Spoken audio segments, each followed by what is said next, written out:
이제 보통 이제 연고대는 사실 1, 2월 달은 그냥 비수기입니다. 일반 편입은 1, 2월 달부터 하죠. 막 앞당겨서 합니다. 왜냐하면 연고대는 대부분 수학을 아예 모른다는 친구들보다는 좀 안다는 친구들이 있죠. 대부분 이제 화학이나 물리 같은 경우는 선택을 안 하고 온 친구들이 있어서 1, 2월 달부터 좀 하는 친구들이 있지만 수학은 1, 2월 달에 별로 안 오더라고요. 그래도 대신에 이제 수학을 충분히 이제 이걸 안 하고 3월 달에 들어가면 그때부터는 이제 전법으로 다 들어가요. 일반 편입에서 상위권 기출문제, 한양대, 서강대 문제들 그때부터 풀거든요. 우리는 3월 달부터 풀어요. 그러니까 이게 벽이 좀 어느 정도 높아지죠. 그래서 그 벽을 어느 정도 허물기 위해서는 따라갈 수 있게끔 만들어주는 게 좋기 때문에 그래서 기초를 하는 겁니다. 안녕하세요. 오태훈입니다. 자, 연고대하고 의학을 맡고 있습니다. 자, 근데 여러분들 이제 0.5 과정입니다. 제 과정은 이제 4단계로 이루어져 있습니다. 1단계, 2단계, 3단계, 4단계로 이루어져 있는데 그 단계 들어가기 전마다 0.5가 있어요. 그럼 그 들어가기 전이다. 이렇게 보시면 되고요. 기초라고 했지만 실제로 기초가 아주 그런 기초는 아닙니다. 생각보다 기초 수학책이 두꺼워요. 7번에 걸쳐서 진행되는데 이게 기초 수학책이 이게 꽤 두꺼운데 작년 교재인데 올해도 교재가 폼은 똑같을 텐데 두께가 꽤 두껍죠. 7번 진행합니다. 7번이면 한 20강 정도 될 거예요. 그 20강 동안 이 두꺼운 책을 나가니까 그렇다고 해서 뭐 쓰잘데기 없는 거 하고 뭐 이런 거 하는 게 아니라 꽤 그래도 유익한 수업이 될 거예요. 개념과 편입에서 다루는 어떤 특수한 파트들을 제가 다 소개를 해 줄 겁니다. 그런 수업이라고 보시면 되고 간단하게 제 프로필을 설명드리면 저는 고대 수학과 박사 졸업을 했고요. 그래서 뭐 쭉 공부해가지고 응용수학까지 전공을 해서 PD 전공을 했습니다. PD. 그래서 이제 뭐 수학과 교수로 이제 비정년 트랙으로 있다가 뭐 한 8년 정도 있다가 이제 이쪽으로 같이 병행하게 됐습니다. 교수하기 전에 외부에 딴 일을 하다가 중간에 승진을 해가지고 조교수가 되어버렸어요. 그래서 빼도 박도 못하는 그런 꼴이 되다가 어쩔 수 없이 이쪽을 일을 하게 됐어요. 자, 이제 그 연세대 최종 이제 합격자들 좀 보여주는 건 이제 이때는 많이 뽑았다는 거예요. 고대가 올해는 요번에 뽑은 고대가 티로수가 거의 없습니다. 고대가. 그래서 예전에는 시험 문제가 많이 뽑았죠. 또 많이 제가 보기에는 많이 뽑을 겁니다. 이게 첨단학과 이슈가 작년에 원래 끝났어야 돼요, 고대가. 근데 작년에 갑자기 뭐 지원을 받는 게 있어가지고 고대가 그런 여러 가지 문제점이 생겨서 그렇게 됐는데 이게 2년 연속으로 전개가 되진 않습니다. 그래서 거기서 이 첨단학과 이슈 있을 때도 200명 가까이 뽑았거든요, 고대가. 근데 작년에는 완전히 박살을 내놨어요. 그래서 올해는 반드시 복구를 할 겁니다. 제가 보기에는. 그때 대비를 해야 돼요. 그때 갑자기 확 나오면 나 어쩌지? 나 공부 하나도 안 했는데 이러면 안 돼요. 그래서 준비가 돼 있으면 더 좋죠. 그래서 연세대 고대가 이랬고 이때는 고대가 한 거 엄청나게 많이 뽑았습니다. 그래서 인원수가 좀 됐고요. 그 다음 연도에 이제 인원수가 22년도, 23년도 이렇게 왔고요. 그래서 서성한이나 뭐 동시에 또 합격자들도 꽤 있습니다. 이렇게 합격 동시에 하고요. 그 다음에 24년도 작년이죠. 작년. 아직 요번에 합격자들은 아직 발표가 안 나서 제가 작년 거죠. 작년에 합격했던 친구들 이렇게 보여드립니다. 82명이, 신나 이러고 있어요. 신나. 고대도 마찬가지입니다. 고대도 이제 61명으로 이제 이렇게 합격을 했고요. 각과마다 거의 인원수를 많이 뽑는 과도 있고 좀 적게 뽑는 과도 있어요. 이 편입의 단점은 그겁니다. 수능은 인원수를 뽑는 게 딱 정해져 있지만 편입은 거의 11월 말이나 돼야 TO 인원수가 발표가 돼요. 그러니까 그때 뭐 많이 뽑으면 기분 좋고 좀 적게 뽑으면 기분이 좀 안 좋죠. 근데 많이 뽑는다고 해서 좋지 않아요. 많이 뽑는다면 그게 또 몰려요, 학생들이. 그래서 내가 붙겠나 이런 고민도 되죠. 하지만 준비되어 있는 친구들끼리의 싸움이에요, 이게. 그래서 좀 다르다 이렇게 보시면 되고 일단 뭐 컴퓨터 쪽도 관심이 많지만 연세대가 컴퓨터 학과를 2년 동안 안 뽑았습니다. 그래서 학사를 뽑고 있고요. 그 다음에 고대는 뭐 정보, 뭐 컴퓨터 이렇게 뽑고 있기 때문에 스마트 보안이나 이런 쪽을 뽑고 있습니다. 이렇게 돼 있고요. 그래서 서상에 이렇게 동시에 합격했고 연세대 고대가 출제 범위가 뭔지 모르는 사람들도 계속 있어요. 그래서 제가 계속 강의할 때마다 OT에서 연고대는 이거 준비해야 됩니다 이랬는데 나중에 뭐 한 10월 달 돼가지고 연고대 뭐 봐야 됩니까? 이런 소리 하는 사람이 있어요. 그럼 이 친구 올해 가려고 생각하나 말라고 하나 뭐지? 이런 생각도 들어요. 그래서 연고대는 뭐냐면 스토트 책 캘큘러스 미적분학 책 이거 한 권입니다. 근데 연고대에서 이 캘큘러스라고 하지만 캘큘러스 자체만 하는 게 아니고 그냥 편입 전체라고 보시면 됩니다. 이게 그러니까 뭐 연고대 책이 다르고 일반 편입 책이 다르고 그런 게 아니에요. 책은 똑같습니다. 그냥 스튜어트 책 캘큘러스로 보시면 돼요. 똑같아요.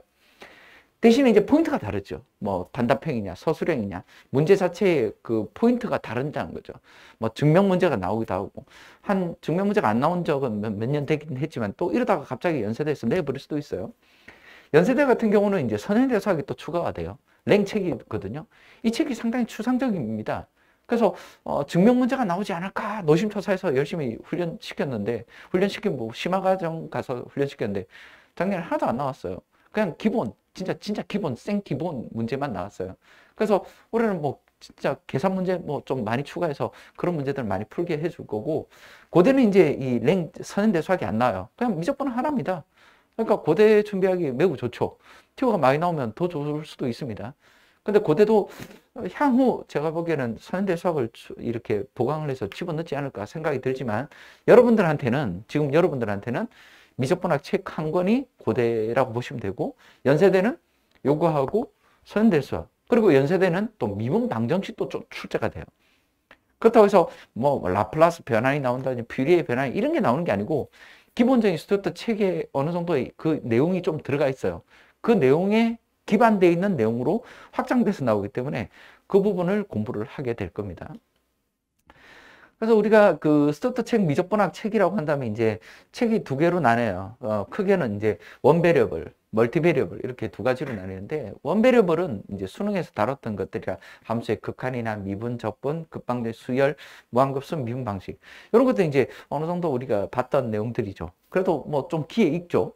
근데 이제 멀티베리어블로 들어가면 이제 이쪽은 귀에 익지 않습니다. 왜? 학교에서 제대로 배운 것도 없고 그리고 또 배웠다 하더라도 다 까먹어서 생각도 안 납니다. 선적분, 면적분 이래 되는데 나중에 가면 이쪽 파트도 이제 수월하게 됩니다. 문제가. 그래서 이제 연세대 문제를 보시면 연세대가 재작년 기출문제예요. 그러니까 연세대 기출문제가 얼마나 다변적으로 왔다 갔다 하는지를 보여주려고 제가 보여드리는 건데 수학과 재작년 이거 말고 그 전년도 22년도에는 합격점이 거의 한 30점대로 합격점이 매우 바닥으로 칩니다. 왜 그러냐면 문제가 너무 어려워요. 실제로 난이도가 꽤 어려웠습니다. 근데 공식이나 일반적인 방법, 야매 방법 이런 거 절대 안 통합니다. 그냥 전부 다 서술을 해야 합니다.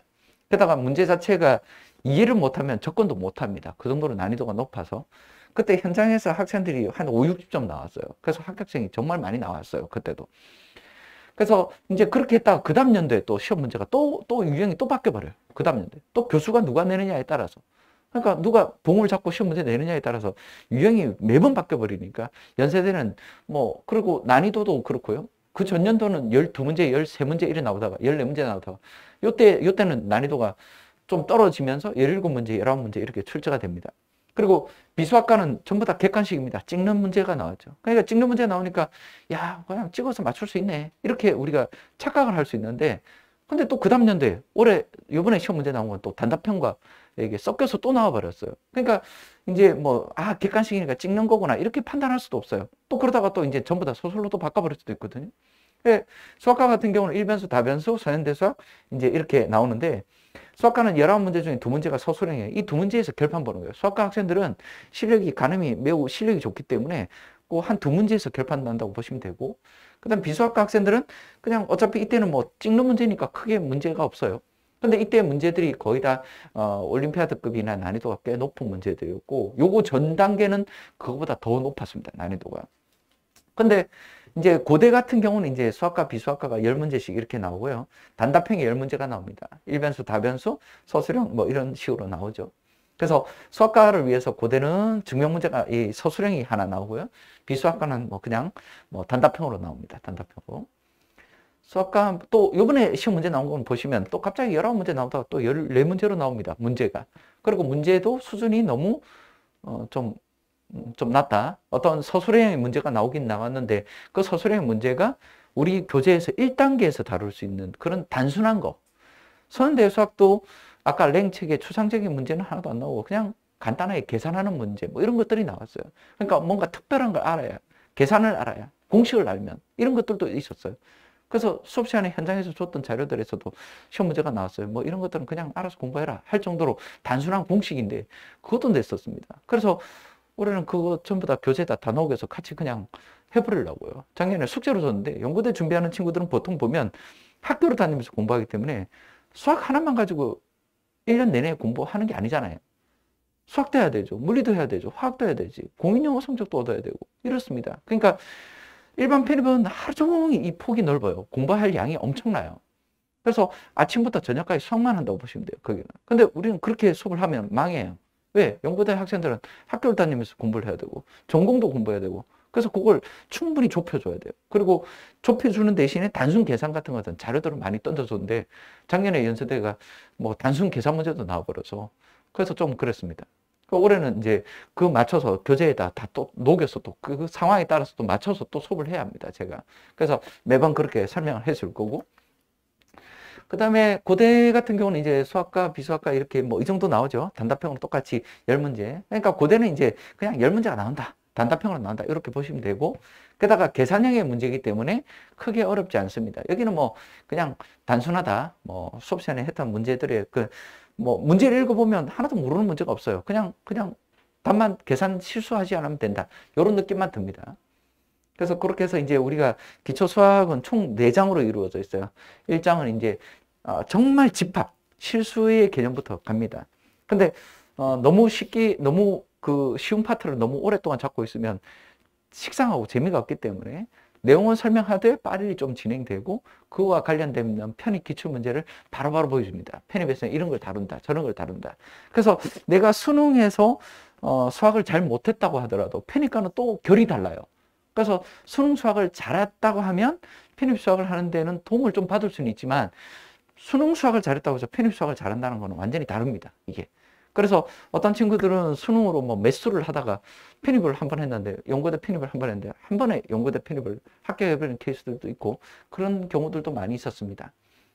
2장에는 이제 함수의 극한과 연속, 미분, 평균값 정리, 뭐 상대적 비율, 미분, 그 다음에 3장에 가면 적분 파트 다룹니다. 이상적분까지. 그리고 4장 가면 벡터, 내적, 행렬 계산하는 방법, 극좌표, 수열, 몇 급수 이런 것들을 다 다룹니다.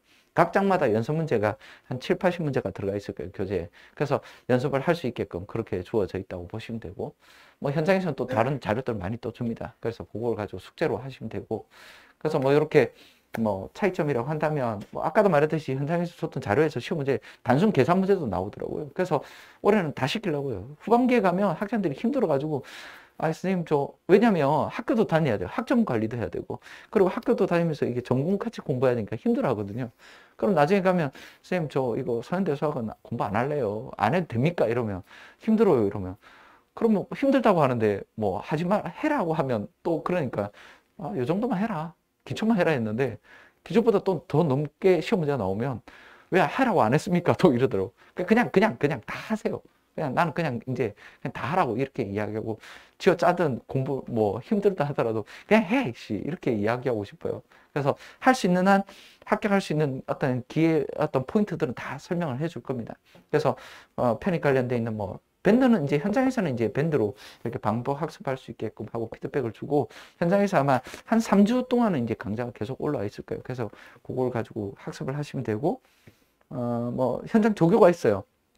상황에 따라서 지금 기초 수학을 할 때도 필요하면 제가 조교로 불러다가 같이 코어를 맞추는데 일단 공부는 뭐 본인과 저가 같이 공부를 하는 겁니다.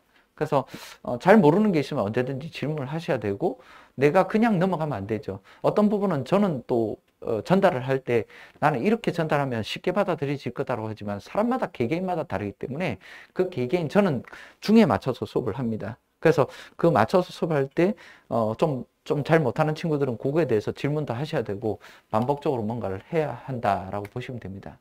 그래서 긍정적인 마인드를 가지시라. 결국은 연구대는 나중에 가보시면 알지만 내가 준비가 돼 있는 친구가 결국은 합격하게 됩니다. 그리고 또 연구대는 야매로 막 어설프게 공부해서 합격한다 하더라도 학교 생활을 못 버텨요. 연구대는 학생들 잘합니다. 생각보다. 그 친구들 안에서도 내가 탑이 됩니다. 보통 편입생들이 학교에서 가면 그 원래 오리지널 친구보다 더 잘해가지고 나중에 더 좋은데 취업을 하더라고요.